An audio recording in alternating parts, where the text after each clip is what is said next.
மலையில் பிறந்து தவழ்ந்து குளிர்ந்தே மண்ணில் பொழியும் அருவியும் தலைவர் பெருமான் அஹ்மத் அவர் தம் தகமை அதனை ஒளிக்குமே.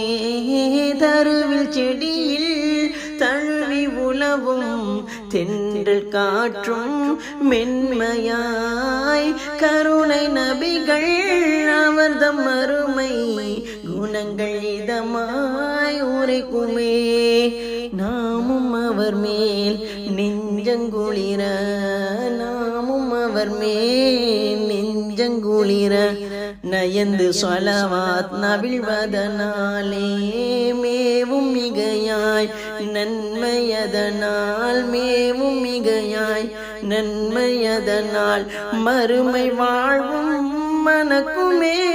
வெண்ணிலா தஞ்சோதி பணியும் வான்புகழ் பொன்றாத அழகின் அன்னலார் மஹ்மூது நபி மேல் ஓதுவோம் என்னாலும் ஸலவாத். ஸல்லல்லாஹு அலா முஹம்மத் ஸல்லல்லாஹு அலைஹி வஸல்லம். ஸல்லல்லாஹு அலா முஹம்மத் ஸல்லல்லாஹு அலைஹி வஸல்லம். ஸல்லல்லாஹு அலா முஹம்மத் யா ரப்பி ஸல்லி அலைஹி வஸல்லிம்.